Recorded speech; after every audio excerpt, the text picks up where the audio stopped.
Hello and welcome to the Arsenal Way. Back again with you guys for another episode of our Arsenal Agenda series, joining you Monday to Friday, every weekday morning at 10 a.m. UK time. I'm joined by Chris. How you doing, mate? You good? You well? Yeah, I feel like I'm an ice slowly melting. But yeah, apart from the extreme heat, not too bad. TC, how you doing, mate? Yeah, likewise. It's ridiculous. Apologies if you can hear a fan in the background, but it's just not something I'm willing to turn off for the show this morning. It's far too hot to be to making sacrifices on that kind of level. So apologies for the slight buzzing. I will try and mute myself when I'm not talking, but yeah, it's a case of trying to stay as cool as feasibly possible. Good morning, everybody joining us in the chat box. Hope you're doing good. Hope you're doing well. Indeed. I mean, let's talk about the big news in the morning, Chris, as Anthony points out. That black kit, the away kit, is a special looking thing. I've already purchased mine this morning. Mr. Erdegaard is on the back. Are you going to be getting hold of it? I will do at some point. Yeah, I haven't got round to it yet, but maybe when I have time on the lunch break later, I'll give in and go for it. But it's very nice. Well, probably one of the best away kits we've had in a long time, and that's saying something because we've had some beauties lately, especially after we returned to Adidas. So yeah, credit to them for emptying my wallet even more. They do it ever so well every single season. But yeah, very nice kit. I haven't decided if I'll get anything on the back yet. I've always, since getting Fabregas, Sanchez on there before, and being left heartbroken, I've always been a little bit reluctant to get player names on the back. But we'll see. I like the fact that you can have a gold font on there as well. That's pretty cool. Yeah. So yeah, I'll have to see you later on when I have a look at it. Yeah, I'm looking forward to receiving ours in the next few days or so. As I said, the home kit's got Martinelli on the back, the away kit's having Erdegaard on the back, and I think the picture would probably end up having to be Jesus because he just seems like such a special player, and we know how special he is, even more so after Arsenal won their first pre-season game of the US tour against Everton. It was a pretty comfortable win. Everton came to kick us is what they did. I had to watch the game back because my plan was, I was out Saturday evening. I'll get back fairly late and sit back and watch the game. I bought the the access to the game on the Arsenal website and then realised that you could actually watch it for free on the Everton website, which is a bit of a mug off. And then my head hit the pillow, ready to listen to it. I must have just turned my screen off for a second, and my eyes just closed, and they didn't wake up for another 3 hours. And I woke up at 2-3 o'clock, and I'd missed it. So I had to go and watch it back in the morning. And yeah, it was Everton, as I say, didn't really came to play football. They came to kind of kick us. Tarkowski at the end with a ridiculous challenge. And Jesus was obviously down for a stretch as well. Heart in mouth moment. But Jesus got on the score sheet again, assisting Bukayo Saka as well. This guy just is determined to make a name for himself in these early stages of pre-season, isn't he? Yeah, absolutely. Another convincing performance. Obviously, important to remember that it's pre-season. Everton, I think it was their first game of pre-season, actually. A lot of rotation for them. But, Arsenal went out there and put on a really convincing display, in my opinion, especially in the first half. Quite relentless going forward, controlling the game really well, the tempo, possession.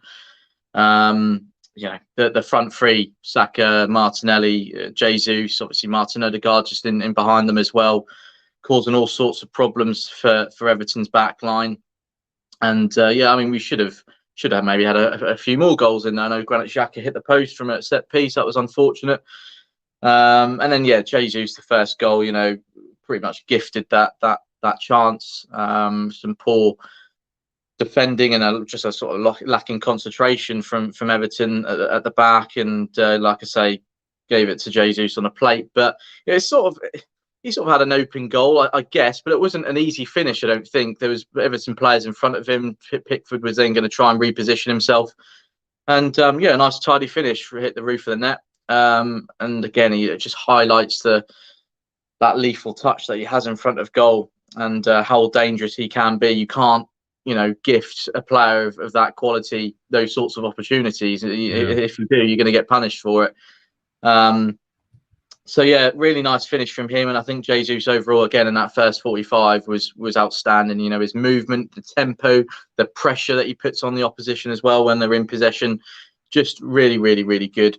And yeah, you mentioned Saka a minute ago. TC again, you know what you just know what you're going to get from him. You know, there's not a or very rarely a time when he's going to let the team down. He's always going to go out there with his ultimate mission, and that's just to just be an ultimate pain in the backside for the defenders. You know, he brings that energy, the pace, always looking to be direct and run at his opponent.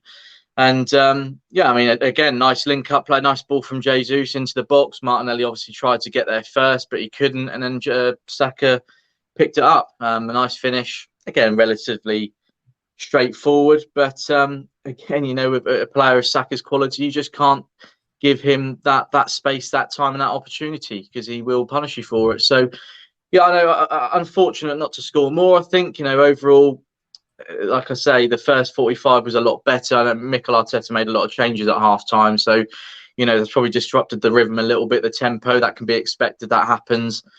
But even so, in the second half, I still think we were in control, and unlucky maybe not to score a couple more times. And as you say, I think some of the challenges from the Everton players were just so uncalled for.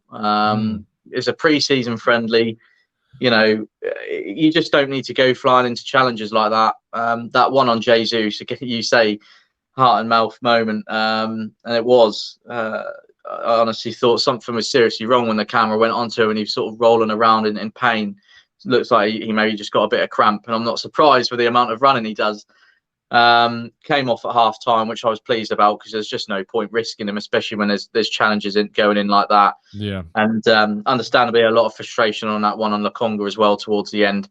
So didn't really understand that sort of side of things from Everton. But fortunately, it looks like the boys came away unhurt, no serious injuries, and hopefully they're all doing okay in training now, no problems.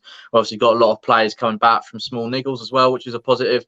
So far, good TC. So far, so good. You know, obviously 3 wins in 3.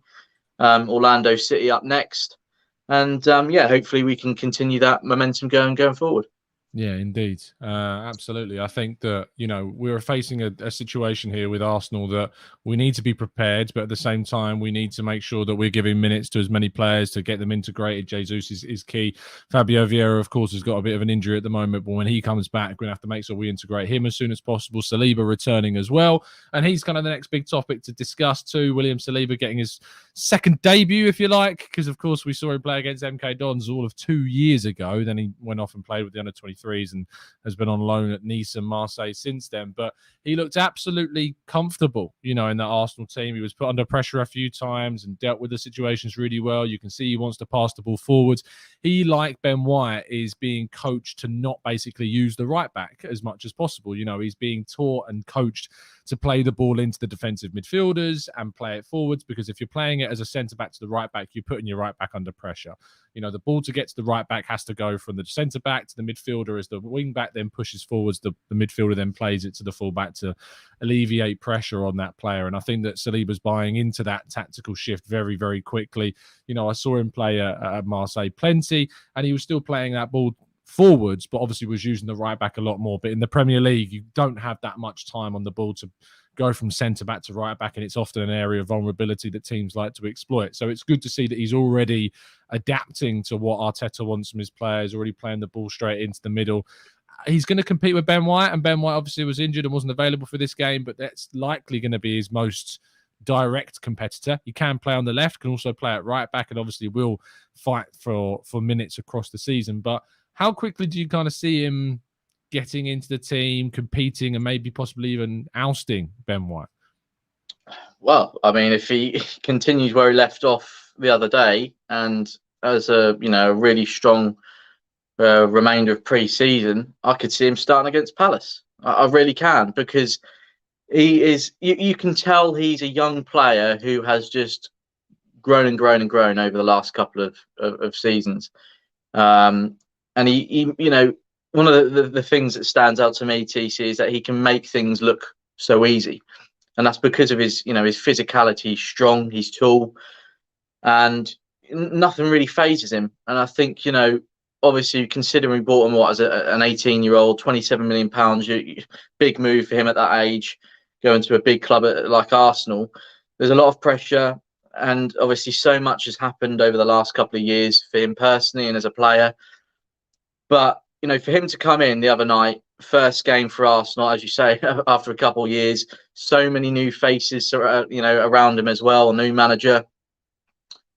It looked as if, he'd been part of this team for a long, long time. And, good understanding with Gabriel at the back. Again, playing out from the back, we know is a key thing under Mikel Arteta, and the way we play, the way we set up. He can do that really well. He can go forward, move forward with the ball. It's something that Gabriel and Ben White are both known for. And I think, in terms of his intelligence, his knowledge, in terms of, his positional play, I was impressed by that against Everton as well. He dealt with the situations really well. And I've got big hopes for him. If he can continue on the right path, there's absolutely no reason why he can't be a regular starter next season. And, you sit there and you think, oh, yeah, but we have got Gabriel, we have got Ben White.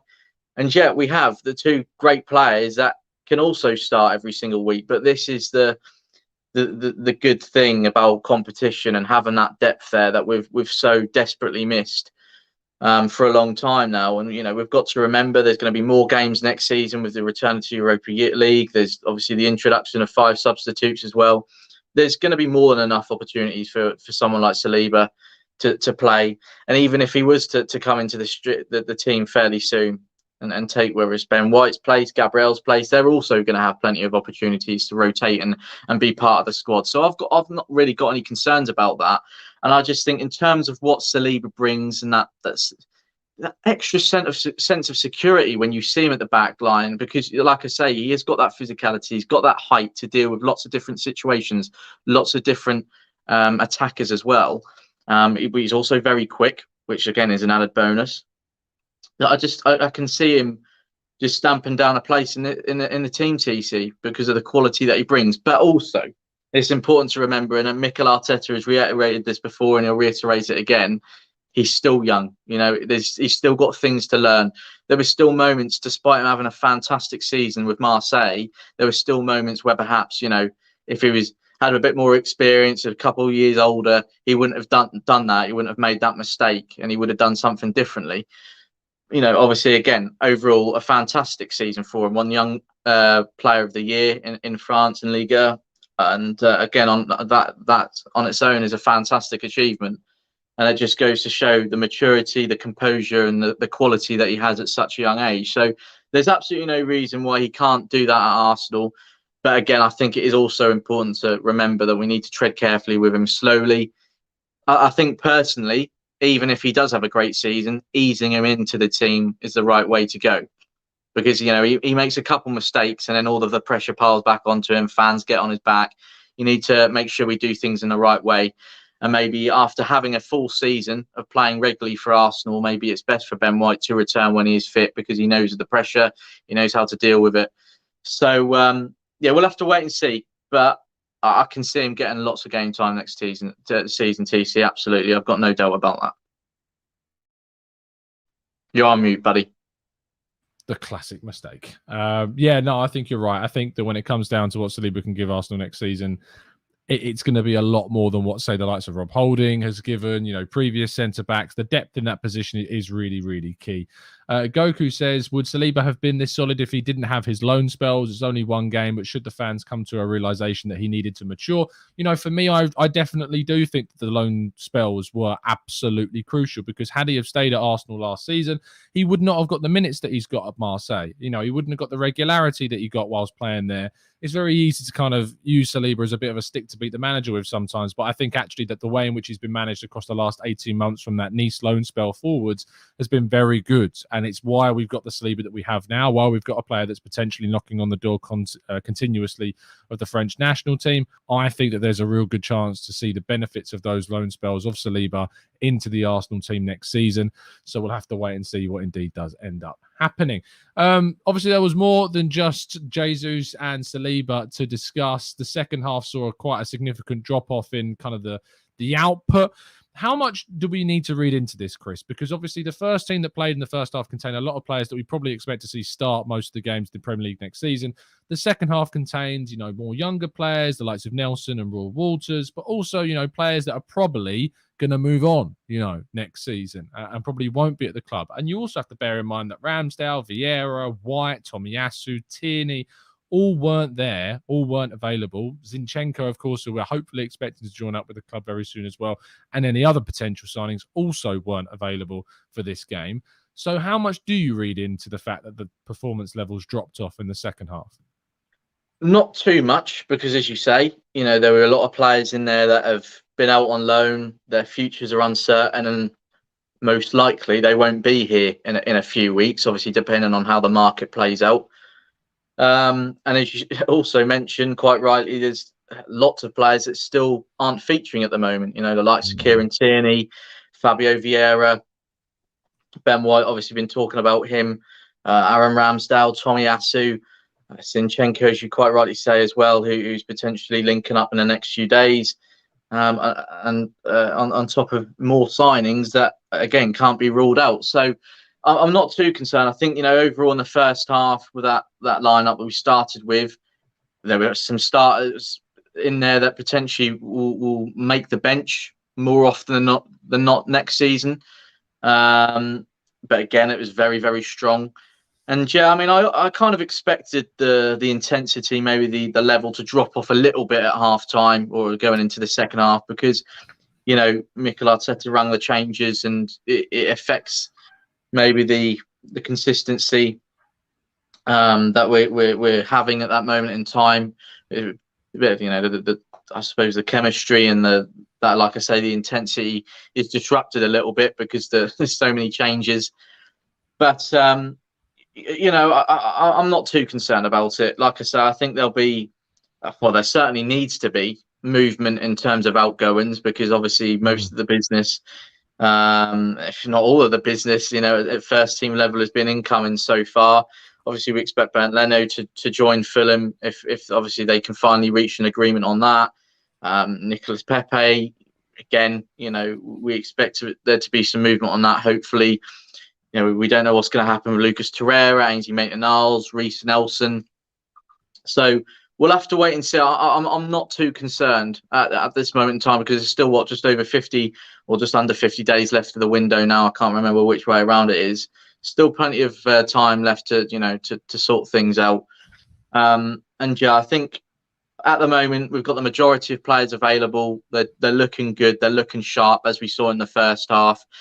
And I'm sure we probably would have scored more goals, and the level and the intensity would have been maintained in the second half if all of those changes weren't made. We went into that second 45 with the same squad as we had in the first half. The benefits and the positives are, obviously, as we've said, that we've got players coming back. New signings can't be ruled out as well. I expect there to be at least a couple more. So yeah, I mentioned it in a piece yesterday. In terms of squad depth, we're looking a lot more healthy. Obviously, we've got players that can still play a part this season moving forward that have been out on loan. We've obviously been talking about William Saliba. He's now going to come back in and hopefully bolster the squad. I still think someone like Ainsley Maitland-Niles, TC, could play a part as well. I like his versatility. He's got the club in his heart, obviously, after being here for so long. But again, he'll want regular game time. So yeah, we'll have to wait and see how things play out. But I'm not too concerned about that second half display. Lots of different factors going into that. And I'm sure it's pre-season. We have to rotate. We haven't got much of an option. We've taken 34 players with us to America. We need to rotate. We need to give everyone opportunities. It's going to be slightly different come to the start of the new season, because we've seen under Mikel Arteta, he has a good idea of how he likes to line up, the players he likes to use week in, week out. Obviously, there'll be changes for the Europa League, for cup games, but nowhere near as many as, sort of swapping a whole team at half time or for just for a specific game. There'll be changes, but not as many. So I'm not too concerned about that.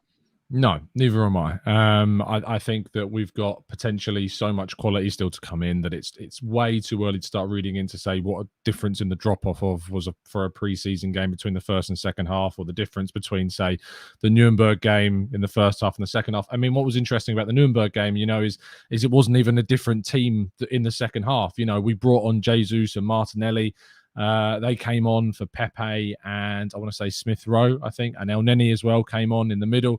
And just 3 players coming on changed the dynamic of the team in that game. In this one, it was a lot more changes. So perhaps that's why we saw a significant change. But even defensively, we maintained that clean sheet throughout the fixture. Lastly, before we take we finish the show, is Lucas Torreira didn't come on during the game. Following Balogun didn't either, as kind of context. But Lucas Torreira's got all this kind of talk around him. Is there anything that we need to read into that? Do you think that means that he's close to an exit? Does it mean that Arteta doesn't really want to use a player that's maybe not 100% focused on Arsenal right now? Or is it just happenstance that he didn't happen to get on? Because a lot of players that went to Germany also didn't come on during the game either. Yeah, I'm not sure. I mean, obviously, he brought on Ainsley Maitland-Niles, who's taken up that position in midfield alongside El Neni. And Maitland-Niles came on, of course. So yeah, Sambi as well. Sorry, yeah. So, maybe Arteta is trying to use the players that may have a better chance of staying. Maybe I don't know. That's just one of the possibilities. But I've got no doubt about Torreira as a player and as a person off the pitch as well. I think he works hard. He's focused. I've been lucky enough to speak to him personally, and he's a really down to earth, lovely guy. And I still think, despite everything that's happening on in the background, he'll be working hard. He'll be focusing on his training at the moment and helping the team out in whatever capacity he can. And I think I certainly wouldn't be surprised if we maybe see him feature against Orlando. Again, I expect there to be a few more changes for that game, because obviously we've got to bear in mind big one against Chelsea coming up as well. So I'm not reading too much into it. I think there's an acceptance that at some point over the next few weeks he probably will leave. We know he's sort of made it quite clear that he prefers to move elsewhere and go back abroad, maybe closer to his family. So we'll have to wait and see. But I expect that is the route he'll take, and that's the way things will go over the next few days, over the next few weeks. Obviously there's interest apparently from Valencia. I think it's not a matter of if, but when. And I'd expect to see things progress in the next few days, like I say. But as I also mentioned, for as long as he's with the team for pre-season, I think he'll be giving his all. I think he'll be working hard. I think he'll be focused on helping them as much as possible. And just let his agent, do things in the background, and the club will know his stance. Arteta will know his stance, and that's a big thing, because he would know that maybe Torreira was looking for a move away, and the club are looking to do that, are looking to help him. But he's still seen enough from Torreira to trust him in pre-season. So I don't think the snub from the bench has anything to do with that. I think Arteta is maybe just looking to use specific players. And I'm sure we'll see him feature over the next few days. Yeah, agreed. I think that hopefully we'll get to see him play against Orlando. I do want to see what he's willing to give and what he can give, because that defensive midfield position is something that I think people think there's too much of a drop off from Partey to the other options. I'm not suggesting that Torreira is better than the likes of El Neni and Lokonga at the moment. We don't know. He had a very good season with Fiorentina, but how he would perform for Arsenal, we're not sure. Maybe having him for another season is of a benefit when we've got so many other areas that we need to strengthening, and we don't know how much we would get for him. Let's see what kind of commitment he can give to the side, because he's been training, he's been featuring in these little clips that the club are putting out, and he looks in good spirits, but we don't know the wider context of it all. It's very difficult to kind of grasp that from 5 minutes of video, but if that, because it's only small clips of Torreira that we're seeing. But he looks committed, he looks like he's involved, and let's see if he gets any game time against Orlando. Apologies that we haven't been able to get too many of your comments and questions today. Mondays are usually pretty hectic as we catch up on the weekend's events, but of course do join us again tomorrow. We do these every weekday morning at 10 a.m. and we try and get through questions. It's usually from Tuesday onwards that we can get to the chat box a lot more, but do still drop a like on the video and subscribe to the channel if you're new around here with those notifications turned on so you never miss a show. I'll be doing a show a little bit later on this afternoon. We'll be talking all more about Arsenal transfers, so make sure that you are subscribed with those notifications turned on and you won't miss it. Chris, thank you for your time as always, my friend. Thank you, mate. Pleasure as always. Of course, thank you to everyone as well for tuning in, and I hope everyone has a great day. For those in the UK, try and keep cool. Indeed. Stay out the sunshine as much as you can. I know it seems strange considering the UK we rarely get it, but it's of a level that you need to stay safe and hydrated. So please do. We will see you again very soon, and as always, keep following us down the Arsenal way. 49, 49, playing for the Arsenal way.